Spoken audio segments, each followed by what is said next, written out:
আয়ুর্বেদিক বাংলা চ্যানেলে আপনাদের সবাইকে স্বাগতম। আশা করি বন্ধুরা সবাই ভালো আছেন, সুস্থ আছেন। বন্ধুরা, আসলে সময়ের অভাবে বড় ভিডিও বানানো একটু সমস্যায় হয়ে যাচ্ছে। অনেকেই মেসেজ করছেন বা অনেকে কমেন্টে লিখছেন বড় ভিডিওর জন্য। আসলে সময়ের অভাবে বড় ভিডিও বানানো যায় না। আমি একটি পর্ব কমপ্লিট করার জন্য আজকে ভিডিওটি তৈরি করছি। এর আগে আমরা একটি পর্ব দিয়েছি, আজকে হয়তো দ্বিতীয় পর্ব হবে। সেটি হচ্ছে ব্লাড ক্যান্সার বা এপ্লাস্টি অ্যানিমিয়া বা যে কোনো ক্যান্সারের ক্ষেত্রে আমরা এই প্রয়োগটি করতে পারি। এটি খুবই কার্যকর এবং শক্তিশালী। আমি মনে হয় গত পর্বে কয়েকটি পয়েন্ট আলোচনা করেছি। এটি টোটাল হচ্ছে আপনার 11টি ধাপ। 11টি ধাপের ভিতরে আপনার একটি ধাপ আমি বলিনি, ওটা হিডেন রেখেছি। সেটা হচ্ছে নল খাগড়ার শিকড় দিয়ে আর কি, যে চিকিৎসা পদ্ধতি নল খাগড়ার শিকড় এবং চুন। এটা যদি কেউ কখনো প্রয়োগ করেন তাহলে অবশ্যই আমার সাথে যোগাযোগ করবেন, আমি বলে দেব। বন্ধুরা, ছোট্ট একটা বিষয় আপনাদের সামনে বলি। সেটি হচ্ছে বর্তমানে আয়ুর্বেদের একটি বদনাম রয়েছে। সবাই মনে করে আয়ুর্বেদ মানে হচ্ছে যৌন চিকিৎসা, আয়ুর্বেদ মানে গুপ্ত চিকিৎসা, এটাই মনে করে। কিন্তু আসলে আয়ুর্বেদের সকল প্রকারের চিকিৎসা রয়েছে। প্রাচীন আমলে মানুষ আয়ুর্বেদ দিয়ে চলতো। বা আপনি যখন কোনো লোকের সঙ্গে কথা বলবেন তখন, বা কোনো চিকিৎসকের সাথে যখন কথা বলবেন, অন্য চিকিৎসক, আয়ুর্বেদ চিকিৎসক ছাড়া তাদের সাথে যখন কথা বলবেন, তারা বলবে যে আপনাদের ইনস্ট্যান্ট দেখা গেল যে কোনো পেইন হচ্ছে, আমরা এলোপ্যাথিতে ইনজেক্ট করে সেটাকে কমিয়ে ফেলি। আপনাদের তো এই ধরনের কোনো কিছু নেই। আসলে আমাদেরও রয়েছে। আয়ুর্বেদ যদি কারো ভালো জানা থাকে অবশ্যই এটা জানবেন। আয়ুর্বেদ যদি কেউ ভালোভাবে রপ্ত করে থাকেন, ইনস্ট্যান্ট পেইন সলিউশন করার অনেক কিছু রয়েছে। আয়ুর্বেদ না জানলে আপনি অনলাইনে ভিডিও দেখে আয়ুর্বেদ শিখতে পারবেন না। আপনাকে আয়ুর্বেদ শিখতে গেলে সবচেয়ে বড় যে জিনিসটা, আপনাকে বই পড়তে হবে। বই পড়ার পরে বই অনুযায়ী গাছ চিনতে হবে। গাছ চেনার পরে সেগুলোর পরিমাণ জানতে হবে। এগুলোর একটা অঙ্ক রয়েছে, এগুলো প্রাচীন অঙ্ক। আপনার তোলা, সিকি, আনা, এগুলো বিভিন্ন রকমের মাপে। এগুলো বর্তমানে আমরা যেগুলো মাপ বুঝি সেগুলো হচ্ছে গ্রাম দিয়ে। আর সবচেয়ে বড় বিষয় হচ্ছে সচরাচর সকল বই পাওয়া যায়। অনেকে আমাকে প্রশ্ন করে যে গুরুজি, এই বইয়ের মাধ্যমে আমি একটা যোগ তৈরি করেছি, একটি দ্রব্য তৈরি করেছি, সেটা আউটপুট পাচ্ছি না, রেজাল্ট পাচ্ছি না। আসলে দেখা যায় যে এমনও যোগ রয়েছে প্রায় 100টির উপরে গাছ থাকে, 80টি 90টি গাছ থাকে। বর্তমান যুগে এই গাছ আসলে কেউ সংগ্রহ করতে পারে না, সঠিক গাছ সংগ্রহ করতে পারে না। বা দ্রব্য গুণ যদি কারো জানা থাকে, সে যে বিকল্প গাছ সংগ্রহ করবে সেটাও পারে না। আর গাছ তেমন পাওয়া যায় না, বা গাছ অনেকে হয়তো চেনে না, কারণ আয়ুর্বেদ আস্তে আস্তে শেষ হয়ে গেছে। বিভিন্ন কোম্পানি কিছু ওষুধপত্র তৈরি করে তাদের ব্যবসায়িক স্বার্থে, 100% গাছ দেয় না। হয়তো কিছু গাছ দেয়, কিছু দেয় না, কিছু কেমিক্যাল ব্যবহার করে, যার কারণে আউটপুট আসে না। রেজাল্ট যদি ভালো না আসে, সেক্ষেত্রে মানুষের আয়ুর্বেদের প্রতি আস্থা আসলে কমে যাবে। আমি আসলে এখন ব্যস্ততার কারণে অনেক ঔষধই আমি তৈরি করতে পারি না বা তৈরি করি না, বিভিন্ন জায়গা থেকে সাহায্য নেই। আর সবচেয়ে বড় বিষয় হচ্ছে, আপনি যদি গাছ চেনেন, সেই অনুযায়ী যদি আপনি ওষুধ তৈরি করেন, অবশ্যই আউটপুট আসবে, অর্থাৎ ভালো রেজাল্ট আসবে। আর দ্বিতীয়ত হচ্ছে, আয়ুর্বেদ চিকিৎসায় আপনি রোগ নির্ণয় করার সঙ্গে চিকিৎসা দিবেন তা না। আয়ুর্বেদের কিছু ধাপ থাকে, এই ধাপগুলো মেনটেন করে আপনাকে চিকিৎসা দিতে হবে। এটা এলোপ্যাথি না যে একটা ট্যাবলেট খেলাম, সাময়িক আরাম হইল, 10 দিন পরে আবার হইল, 6 মাস পরে এই ট্যাবলেট খাওয়ার কারণে আরেকটা সাইড ইফেক্ট হইল। এখন দেখবেন যে আপনার অল্প বয়সী ছেলেপেলেদেরকে খুব বয়স্ক লাগে। এগুলো হচ্ছে এলোপ্যাথি মেডিসিনের সাইড ইফেক্ট। পাশাপাশি হচ্ছে আমাদের ক্রস করা খাবার, দেখা গেছে যে এক প্রাণীর সঙ্গে আরেক প্রাণীর ক্রস, হাইব্রিড, এসবের কারণে এই ধরনের হয়ে থাকে। বর্তমানে ধরেন ক্যান্সার বা বিভিন্ন অসুখ বিসুখ, এগুলো কমার্শিয়াল একটা বিজনেস। ক্যান্সার আসলে সহজে কেউ ভালো করতে পারে না, দেখা যায় যে বিভিন্ন ধাপে বিভিন্নভাবে পয়সা খেয়ে থাকে, এগুলো একটা কমার্শিয়াল। আয়ুর্বেদে আসে যারা খুবই দরিদ্র, হতদরিদ্র, ঠিক আছে।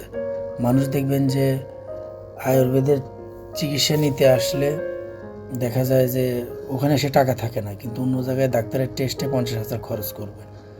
কিন্তু একজন আয়ুর্বেদিক চিকিৎসকের কাছে আসলে তার টাকা থাকে না, অভাব। আর সবচেয়ে বড় বিষয় হচ্ছে আয়ুর্বেদিক চিকিৎসক আপনার সেই রকম মেডিকেলে বসে না, এসি রুমে বসে না, সে হয়তো গ্রামের একটা চেম্বারে বসে, দেখে হয়তো পছন্দ হয় না। যারা উপকার পায় তারা পছন্দ করে, সস্তা চিকিৎসা মনে করে অনেকে, কিন্তু আসলে আয়ুর্বেদিক প্রকৃত চিকিৎসা। তবে আমি মনে করি বর্তমান যুগে 100% আয়ুর্বেদ সম্পন্ন করা খুবই কষ্টকর। তারপরেও চেষ্টা করতে হবে, নিয়মকানুন, লাইফস্টাইল এগুলো পরিবর্তন করতে হবে, করে আমাদেরকে আয়ুর্বেদটাকে এগিয়ে নিয়ে আসতে হবে। আরেকটা বিষয় আমি আপনাদের বলি, এশিয়া মহাদেশের ভিতরে আপনারা ইউনানি ব্যবহার করবেন না কেউ। ইউনানি চিকিৎসা আমাদের চিকিৎসা নয়, এটা হচ্ছে বালুর দেশ, মরুভূমির দেশের চিকিৎসা। আপনি যদি ইউনানি, সাধারণত দেখবেন যে ইউনানির লোকজন কমার্শিয়াল হয়ে থাকে।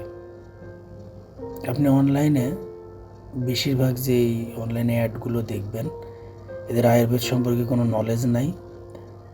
এরা ইউনানি পড়াশোনা করে আয়ুর্বেদের 2-1 বই পড়ে দেখবেন যে এই ভূত, ও ভূত, মহাপঞ্চভূত, এই আন্ডা, ঘোড়ার আন্ডা, এগুলো দিয়ে অনলাইনে অ্যাড দিচ্ছে। আর আমাদের বাঙালি তো হুজুগে থাকে, বোঝে না সোজে না। আমি দেখেছি অনেকেই এই অনলাইনে মনে করেন এই ভদ্রলোকেদের মিষ্টি মিষ্টি কথা শুনে উল্টাপাল্টা জিনিস কিনে খায়। আপনাকে আগে বুঝতে হবে যে আমার শরীরের কি অবস্থা, আমার কি দরকার, কি দরকার নেই। ভালো একজন চিকিৎসকের কাছে, ভালো একজন আয়ুর্বেদিক স্পেশালিস্টের কাছে গিয়ে আপনাকে নিজেকে দেখান, দেখিয়ে আপনার কিসের ঘাটতি আছে, কিসের প্রয়োজন, সে দেখলে বুঝতে পারবে। আপনি আন্ধাধুন্ধা, হয়তো অনেকেই বলে যে এটার কোনো সাইড ইফেক্ট নেই, আপনি সাপ্লিমেন্টারি খান, আসলে এগুলো ভুল, ঠিক আছে। আপনার যেটা না, আপনি যদি সেটা খান, সেটা অতিরিক্ত কোনো কিছুই ভালো নয়।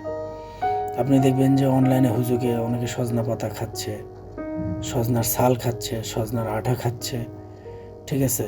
যদি নোংরা কোনো কিছু যদি অনলাইনে অ্যাড দেওয়া হয়, এটার উপকার আদৌ কি এগুলো আপনার কোথাও টেস্ট করেছে, বা কোনো টপিক নিয়ে আলোচনা আছে, বা কোনো পরীক্ষা নিরীক্ষার কোনো রেজাল্ট নিয়ে কেউ দেখেছে, বা কেউ এভিডেন্স অনলাইনে পাবলিশ করেছে, এটা নিয়ে আমরা কখনো গবেষণা করি না। আমরা বলি যে অমুক রিসার্চ, অমুক থেকে বলেছে, এটা গবেষণায় দেখা গেছে।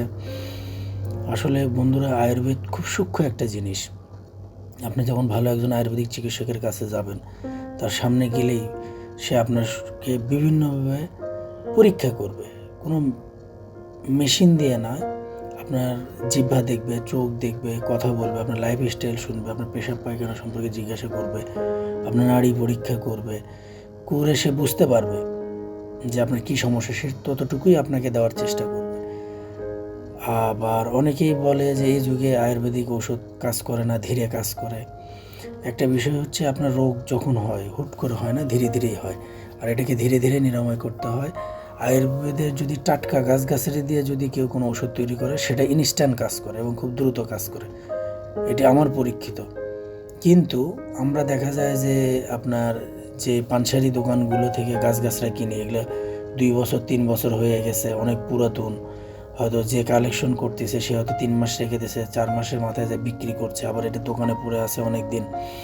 দেখা যায় যে ওই গাছের ভিতরে যে বীর্য শক্তি, সেই বীর্য শক্তিটা নষ্ট হয়ে যায়। এটা দিয়ে যদি আমরা কোনো ওষুধ তৈরি করি, সেক্ষেত্রে দেখা যায় যে কাজ করে না, বা খুব ধীরে কাজ করে।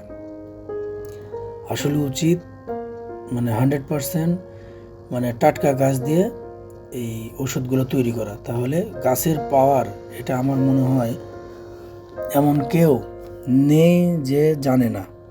গাছের কিন্তু অনেক শক্তি রয়েছে, পাওয়ার রয়েছে, যারা ইদানিং ব্যবহার করেছেন তারা অবশ্যই জানেন। আর আরেকটা বিষয় হচ্ছে, আপনারা ভিডিও দেখেন, অনেকেই কমেন্ট করেন, আমার কাছে খুব ভালো লাগে। অনেকে ভিডিও দেখছেন হয়তো কমেন্ট করেন না, তাহলে আমি বুঝতে পারি না। একটা বিষয় হচ্ছে, আপনি যখন কোনো কমেন্ট করবেন তখন আমি বুঝবো, বা আমার ভেতরে একটা উৎসাহ জাগে যে না, মানুষের আগ্রহ আছে, তখন আমার নিত্য নতুন ভিডিও দিতে ইচ্ছা করে। আর সবচেয়ে বড় বিষয় হচ্ছে, আমরা আয়ুর্বেদের প্রতি বিশ্বাসী না। আর অনলাইনে এখন অনেক চিটার বাটপার রয়েছে, একটা দেখে কপি করে, ওরটা দেখে কপি করে, হ্যাঁ, ওর শুনে এর ভিডিও ইংরেজি বাংলা হিন্দি মিলে শুনে, তার আয়ুর্বেদের কোনো পড়াশোনা নাই, কোনো ডিগ্রি নাই, কোনো জ্ঞান নাই, কোনো গুরু নেই, অনলাইনে এসেছে আন্ধাধুন্ধা একটা কিছু বলে দিলেই হইল। আর সে আসলে বোঝে না যে সে মানুষের জন্য কত ক্ষতি করছে। এই গাছ খেলে এই হবে, এটা খেলে এটা হবে, এটা খেলে খাট ভাঙবে, এটা খেলে চকি ভাঙবে, এটা খেলে উমক দৌড়াবে, এটা খেলে 4 বাচ্চার মা। এগুলো হচ্ছে এক প্রকারের হকার। আগে দেখতাম হাট বাজারে অশিক্ষিত মূর্খ লোক আগে রিক্সা চালাইতো, কারো কাছ থেকে কিছু শিখছে, 2টা বড়ি বানায় আপনার রাস্তায় বসে মাইক লাগায় হকারি করতো। তা অনলাইনে এই হকারগুলো চলে এসেছে। আমি অবশ্যই আপনাদেরকে বলবো যে এসব হকার থেকে দূরে থাকবেন। আপনাকে বিবেক বুদ্ধি দিয়েছে সৃষ্টিকর্তা, এই বুদ্ধি খাটিয়ে ভালো মন্দ বিচারের ক্ষমতা আপনার রয়েছে, বুঝে শুনে চেষ্টা করবেন। আমি একবার একজনকে একটা ওষুধ তৈরি করতে বলেছিলাম, সে গাছ চিনতেছিল না, বা আমি তাকে বুঝাইতে পারতেছিলাম না, ছবি পাঠানোর পরেও সে গাছ চিনছিল না। তখন উনি বলল যে গাছটা আমি পাইছি আপনার মতো এরকমই দেখতে, কিন্তু এরকম আসলে গাছটা ছিল 2 রকম। তখন আমি ওনাকে বললাম যে গাছটা আপনি গরু বা ছাগলের সামনে ধরেন, যদি ছাগল খায় বা গরু খায় তাহলে বুঝবেন যে হ্যাঁ, ওটা অরিজিনাল। আর যেটা এটার মধ্যে দেখতেছেন ওটা গরু ছাগল খায় না। অনেক কিছুই আছে গাছ পরীক্ষা করার, বা দেখা যাচ্ছে যে অনেক পুরাতন কিতাব রয়েছে গাছের, জাস্ট লিখিত বিবরণ রয়েছে, কোনো ছবি নাই, বা ছবি হয়তো অনেক পুরাতন, যেহেতু সাদা কালো, বোঝার উপায় নাই। এগুলো বিবরণ দেখে বুঝতে হয়, জানতে হয়, এবং আসলে একটা বিশাল চর্চার বিষয়। এজন্য আপনাদেরকে অবশ্যই এই বিষয়ে চর্চা করতে হবে। যাই হোক, আমরা মূল টপিকে ফিরে আসি। আমি আলোচনা করছিলাম হচ্ছে ব্লাড ক্যান্সার বা এপ্লাস্টি অ্যানিমিয়া। এটা আসলে মূলত আমাদের ব্লাড হাড়ের ভেতরে যে মজ্জা থাকে, এই মজ্জা থেকে ব্লাড তৈরি হয়ে থাকে। এই মজ্জার যখন প্রবলেম হয়, যখন শরীরে ব্লাড তৈরি হয় না, তখন আমরা এই চিকিৎসা প্রদান করে থাকি। এবং এই চিকিৎসা, যে ব্যক্তি চিকিৎসা দিতেন উনি এই দুনিয়াতে আপাতত নেই, উনি পর্দা নিয়ে নিয়েছেন। উনি যাকে চিকিৎসা দিয়েছেন, অর্থাৎ যার ছেলেকে, উনি একজনের ছেলেকে এই চিকিৎসাটা দিয়েছিল। আমি অনেক কষ্টে তার সঙ্গে দেখা করি এবং এই চিকিৎসার নিয়মকরণ পদ্ধতি ওনাকে শিখিয়ে দিয়ে গিয়েছিলেন। এই জিনিসটা আমি তার কাছ থেকে অনেক পথ গিয়ে আমি এই চিকিৎসাটা নিয়ে আসি, এবং এটি খুবই পাওয়ারফুল একটি চিকিৎসা এবং খুবই কার্যকরী চিকিৎসা। যদি কোনো সাধারণ মানুষও যদি এই নিয়মটা ফলো করে, সে এমনি সুস্থ হয়ে যাবে, তার ভিতরে কোনো রোগ থাকবে না, সে নিরোগ হবে। তবে এই জিনিসটা জাস্ট আপনাদের মাঝে তুলে ধরার চেষ্টা করলাম, যাতে আয়ুর্বেদটা প্রসার হয়, বা অধিক টাকা পয়সা খরচ করে কাউকে চিকিৎসা নিতে না হয়। আপনারা যদি এই পদ্ধতিগুলো ব্যবহার করতে পারেন, যে কোনো জিনিস সংগ্রহ করতে গেলে একটু কষ্ট হয়, কিন্তু সফলতা যখন হয় বা সফল হয় তখন খুব আনন্দ লাগে। এই জন্য আমি আপনাদের বলছি, এই চিকিৎসাটা আপনারা অবশ্যই জেনে রাখেন। এটা অ্যানিমিয়া, এপ্লাস্টি অ্যানিমিয়া। আমাকে অ্যানিমিয়ার জন্য অনেকেই বারবার বলেছে যে অ্যানিমিয়ার উপরে, ব্লাড ক্যান্সারের উপরে বা ক্যান্সারের উপরে ভিডিও দেন, মেসেজ করেছে, অনেকে আমার সাথে কথা বলেছে। আসলে সময়ের অভাবে পাইনি। পরে চিন্তা করলাম যে আসলে এই পদ্ধতিটা যদি আপনাদের মাঝে আমি দিয়ে দিই, তাহলে সবার জন্য কাজ হবে, সবার জন্য উপকার হবে। বা যদি কখনো কারোর সাথে আমার সান্নিধ্য হয়, যদি দেখি সেরকম সে নেওয়ার মতো, তাকে আরও ভালোভাবে দেওয়ার চেষ্টা করব। তবে আমি ভিডিওতে যতটুকু দেওয়ার চেষ্টা করি 100%ই দেওয়ার চেষ্টা করি। কিছু একটা অংশ হয়তো লুকিয়ে রাখি, যেটা আসলে লোক বুঝে দেওয়া প্রয়োজন মনে করি, তখন দিই। বন্ধুরা, আমরা আসলে 6ষ্ঠ ধাপ পর্যন্ত আলোচনা করেছিলাম এই এপ্লাস্টি অ্যানিমিয়ার যে 11টা প্রসেস। এই প্রসেসগুলো আপনারা অবশ্যই মনে রাখার চেষ্টা করবেন। আমার মনে হয় আমি অনলাইনে দিচ্ছি, হয়তো কারো কাজে আসবে না, কিন্তু হয়তো বিশেষ কারো কাছে গিয়ে এটা হয়তো কাজে আসবে। হয়তো অনেকে মনে করছেন যে আমি বকবক করছি, অনেকের হয়তো বোধগম্য না বা বোঝার মতো ক্ষমতা নেই, তারপরে আমি দিয়ে যাচ্ছি। হয়তো আমি কোনো একদিন থাকবো না, কিন্তু আমার এই ভিডিওটা থাকবে, সারা পৃথিবীতে থাকবে। যদি কারো ভাগ্য ভালো থাকে, উপরওয়ালা যদি তার কপালে লিখে থাকে, হয়তো তার যদি সমস্যা হয়, সে যদি এই পদ্ধতি মেনটেন করে, তাহলে তার অবশ্যই কাজ হবে এটা, এবং খুবই পাওয়ারফুল। আমরা 6ষ্ঠ ধাপে আলোচনা করেছিলাম হাফ কাপ কালোবিশা গাছের রসের সাথে হাফ গ্লাস গরুর দুধের টক দই এবং 1 মুঠ আখের গুড় মিশিয়ে 1 দিন পর পর খালি পেটে সেবন করতে হবে। এটা মোটামুটি আপনার 2 দিন সেবন করতে হবে। 2 দিন সেবন করতে হবে। এই কালোবিশার রস 1 দিন পর পর সেবন করার পরে আমাদের হচ্ছে 7ম ধাপ। বন্ধুরা, এমনি নর্মালি আপনি যদি ধরেন কারো হিমোগ্লোবিন কমে যায়, তাহলে টক দইয়ের সঙ্গে যদি আপনি এই কালো কিস্সা বা ভিংরাজ গাছের রস যদি মিশিয়ে সেবন করেন, রেগুলার সেবন করা যাবে না, হয়তো আপনার 3 দিন পর পর বা 7 দিন পর পর বা 1 সপ্তাহ পর পর। অনেকে হয়তো মনে করেন যে আমি ওষুধ ঘন ঘন খাবো, বেশি বেশি খাবো, তাহলে উপকার না। আপনার বডিকে বুঝতে হবে, আপনি বডিতে একটা জিনিস দিয়েছেন, ওটা পরিচয় হয়, সেই অনুযায়ী বডি কাজ করে। আপনি ঘন ঘন খাওয়ালে ও বুঝতেই পারবে না, এটা ঝামেলা তৈরি হয়ে যাবে। আচ্ছা, যে যাই হোক, 7ম ধাপটি হচ্ছে আপনি 2 চামচ ছাগলের দুধ, এখানে আমরা আয়ুর্বেদে কিন্তু ছাগলের দুধের অনেক ব্যবহার রয়েছে, এখানেও একটি ব্যবহার রয়েছে। 2 চামচ ছাগলের দুধ, এর সঙ্গে কীট পাথর বা গাং পাথর বলা হয়, 2 তসবির দানা পরিমাণ মিশিয়ে 20 ঝাড়ের পাতার রস 2-3 ফোঁটা দিয়ে খালি পেটে 7 দিন সেবন করতে হবে। বন্ধুরা, ছাগলের দুধ অ্যাভেলেবেল, যাদের ছাগল রয়েছে, বাচ্চা কাচ্চা হয় ছাগলের, ওখান থেকে আপনি দুধ নিতে পারবেন। 2 চামচ ছাগলের দুধ লাগবে, তসবির দানা পরিমাণ কীট পাথর, এই পাথর বা গাং পাথর এটি আপনি যে কোনো পানসারি দোকানে পাবেন, বা বানাতি দোকান যেটা বলা হয় বাংলাদেশে, বানাতি দোকান, ওখানে পাবেন। এটা তসবির দানা পরিমাণ মিশিয়ে 20 ঝাড় গাছ, এটা আপনারা অনলাইনে দেখে নেবেন। সাধারণত অনলাইনে 20 ঝাড় গাছ পাওয়া যায় না বা দেখা যায় না। এটা অবশ্যই আপনারা কোনো জাননেওয়ালা বা জানে বা বোঝে বা চেনে এইরকম ব্যক্তির কাছ থেকে 20 ঝাড় গাছ দেখে নেবেন।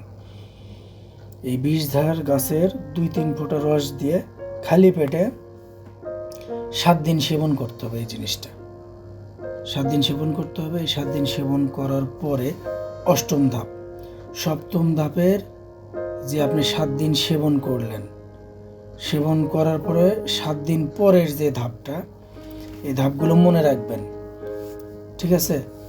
আপনাকে 50 গ্রাম চিরতা, কুচিলা 50 গ্রাম, সোনাপাতা 50 গ্রাম, 1.5 লিটার পানিতে এটা জাল করতে হবে। জাল করে যখন 750 গ্রাম হবে, এটা রেখে দিয়ে যখন ঠান্ডা হবে, এর সঙ্গে চালের দানা পরিমাণ, বেশি না, আমি যতটুকু বলতেছি ঠিক ততটুকু চালের দানা পরিমাণ খাওয়া যায়। ভীমসেন কাপুর, মানে আমাদের চালের দানা যতটুকু হয়, সাধারণত ধরেন মোটা চালই বা হোক বা চিকন চালই হোক, এই চালের দানার অতিরিক্ত দেওয়া যাবে না। চালের দানা পরিমাণ আমরা যে কাপড় খাওয়া যায়, যেই কাপড়, যদি ভীমসেন কাপড় আপনি না পান, সেক্ষেত্রে আমাদের সচরাচর মার্কেটে যে কাপড় পাওয়া যায়, ওই কাপড় দিলেও হবে। এরপর দিনে 3 বার 4 চামচ করে খাবার পরে এটা সেবন করতে হবে 15 দিন। আপনি যেই এটা তৈরি করলেন, চিরতা 50 গ্রাম, কুচিলা 50 গ্রাম, সোনাপাতা 50 গ্রাম, 1.5 লিটার পানিতে জাল করে যখন 750 গ্রাম আপনার পানিটা রয়ে গেল, এটা মোটামুটি আপনার 15 দিন যাবে। 4 চামচ করে এটা আপনাকে দিনে 3 বার খাবার পরে সেবন করতে হবে। নিয়মগুলো মনে রাখবেন। 9ম ধাপ, এই 8ম ধাপের পরের 8ম ধাপের এই যে 15 দিন আপনি সেবন করার পরে আপনাকে 4 দিন কোনো কিছু সেবন করা যাবে না, সব কিছু থেকে বিরত থাকতে হবে। আপনি খাবার খাবেন, আমি ওষুধের কথা বলছি, বা এই আমি যে নিয়ম দিচ্ছি, এই নিয়মের কোনোটাই সেবন করা যাবে না। আপনি 5ম দিনে গিয়ে, অর্থাৎ 8ম ধাপের 5ম দিনে গিয়ে আপনি মার্কেটে লেসিস 400 mg একটি ট্যাবলেট পাওয়া যায়। এই ট্যাবলেটটা সংগ্রহ করবেন। এই 400 mg ট্যাবলেট সকালে খাবার পর একটি করে একদিন পর পর সেবন করতে হবে। মোট 60টি ট্যাবলেট সেবন করতে হবে, অর্থাৎ আপনাকে একদিন পরে একদিন সকালে এই একটি করে ট্যাবলেট সেবন করতে হবে। মোট 7 দিন ট্যাবলেট সেবন করতে হবে। এটি হচ্ছে নবম ধাপ। নবম ধাপের পরে নবম ধাপ শেষ হওয়ার পরে 14 দিনের কোর্স শেষ হওয়ার পরে আপনার হচ্ছে দশম ধাপ। দশম ধাপের যে বিষয়গুলো সেগুলো হচ্ছে হয়তো একটু আশ্চর্য লাগতে পারে। পরিমাণ আমি যেটা বলবো এটাই মেনটেন করবেন, বেশি মাতবরি করার দরকার নেই। নবম ধাপ শেষ করার পরে দশম ধাপে গিয়ে আপনি ইসুপগুল নেবেন 1 চিমটি, তাল মাখানা নেবেন 1 চিমটি, তোকমা দানা 1 চিমটি, কাতিলাগাম 1 চিমটি রাতে ভিজিয়ে রেখে সকালে সেবন করবেন। এইভাবে 10 দিন আপনার হচ্ছে এইভাবে 10 দিন সেবন করতে হবে। 11তম ধাপ। 11তম ধাপটা হচ্ছে খুব গুরুত্বপূর্ণ শেষ ধাপ। এটা হচ্ছে আপনার আয়ুর্বেদের খুব পাওয়ারফুল একটি যোগ, যা অর্থাৎ এই চিকিৎসার শেষ যে ধাপটা, এবং এই ধাপের বিষয়গুলো একটু ঠান্ডাভাবে বোঝার চেষ্টা করবেন। এখানে কোনো রকম 19-20 করা যাবে না। এটি খুব পাওয়ারফুল এবং আমি বলছি ধীরে ধীরে বোঝার চেষ্টা করবেন। একটি নাড়ু তৈরি করতে হবে। এটা একটি শাস্ত্রীয় নাড়ু। এই নাড়ু তৈরি করতে দুধ 5 কেজি, নারিকেল কোড়া 1টি, অর্থাৎ নারিকেল লাগবে 1টি, বাটনা চিনি 150 গ্রাম, মিশ্রি 200 গ্রাম, মকরধ্বজ 1 শিকি, স্বর্ণ সিন্দুর 1 চিমটি, শিংরিপ 1 চিমটি, লোহা ভস্ম 1 চিমটি, তামা ভস্ম 1 চিমটি, রূপা ভস্ম 1 চিমটি, স্বর্ণ ভস্ম 1 চিমটি, মধু 50 গ্রাম। এগুলো সবগুলো একসঙ্গে মিশিয়ে ধীরে ধীরে ধীরে ধীরে জাল করতে হবে যখন দানা দানা হবে। এরপর ঠান্ডা করে ছোট ছোট নাড়ু আপনার তৈরি করে নিতে হবে। দিনে 3 বেলা 3 বার খাবার পর একটি করে নাড়ু সেবন করতে হবে। অর্থাৎ আমি যে পরিমাণ বললাম এই পরিমাণে আমরা সাধারণত বাজারে তিলের নাড়ু বা ছোট ছোট নারিকেলের নাড়ু তৈরি হয়, ওই সাইজের যে কয়টি নাড়ু হবে ওই কয়টি নাড়ু তৈরি করবেন। যে কয়দিন যায় এটার কোনো পরিমাণ নাই বা দিনের কোনো উল্লেখ নাই। এটা মোটামুটি খেলে আপনার এই প্লাসটি এনিমিয়া একদম চিরতরে ঠিক হয়ে যাবে এবং পার্মানেন্ট আর কখনো কোনো দিন হবে না। আমি আবারও বলছি, দশম ধাপ শেষ করার পরে আমাদেরকে একটি আয়ুর্বেদিক শাস্ত্রীয় নাড়ু তৈরি করতে হবে। এই নাড়ু তৈরিতে দেশি গাভী, অর্থাৎ কোনো ক্রস অস্ট্রেলিয়ান এগুলো হবে না, দেশি গাভীর দুধ 5 কেজি, বড় একটা নারিকেল লাগবে। এই নারিকেলটা কুড়ায় নিতে হবে।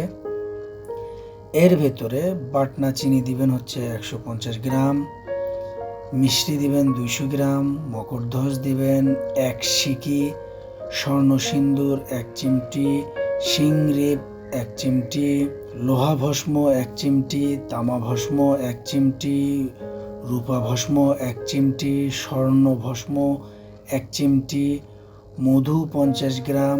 এগুলো সব একসাথে মিশিয়ে ধীরে ধীরে ধীরে ধীরে প্রজ্বলিত করে যখন দানা দানা হবে তখন এটাকে ঠান্ডা করে ছোট ছোট নাড়ু তৈরি করতে হবে এবং এই নাড়ু দিনে 3 বার খাবার পর একটি করে খেতে হবে। অর্থাৎ এই প্লাসটি এনিমিয়া আপনার দশম ধাপেই শেষ হয়ে যাবে। হওয়ার পরে এটাকে পার্মানেন্ট এবং রোগীকে সুস্থ এবং শক্তিশালী করার জন্য, রোগ প্রতিরোধ বৃদ্ধি করার জন্য এই 11তম ধাপ প্রয়োগ করা হয়ে থাকে। বন্ধুরা, আশা করি বুঝতে পেরেছেন। এটি খুবই শক্তিশালী একটি প্রয়োগ। ভিডিওটি অনেক বড় হলো, যাদের দরকার হবে তারা ধীরে ধীরে ভালোভাবে বুঝে শুনে ব্যবহার করবেন এবং যারা বুঝবেন না অবশ্যই কমেন্টে লিখে দেবেন। আমি বোঝানোর চেষ্টা করব বা শেখানোরও চেষ্টা করব। আমার মেসেঞ্জারে মেসেজ দিবেন। অনেক সময় মেসেঞ্জারে মেসেজ দিলে হয়তো দীর্ঘ সময় পরে আমি রিপ্লাই করে, আসলে ব্যস্ত থাকি, অনেক সময় রিপ্লাই দিতে পারি না, তবে চেষ্টা করি। আমি রিপ্লাই দিই না এরকম নেই, বা অনেকে দেখা যায় যে আমি তাদের সাথে তাদের আগ্রহ, ইচ্ছা বা মেসেজের ভাষা দেখে যদি দেখি মনে করি খুব গুরুত্ব, আমি নিজেই কল ব্যাক করি। আজ এ পর্যন্তই। বন্ধুরা সবাই ভালো থাকবেন, সুস্থ থাকবেন। ধন্যবাদ। সামনেতে আবার একটা নতুন ভিডিও নিয়ে আপনাদের সঙ্গে দেখা হবে।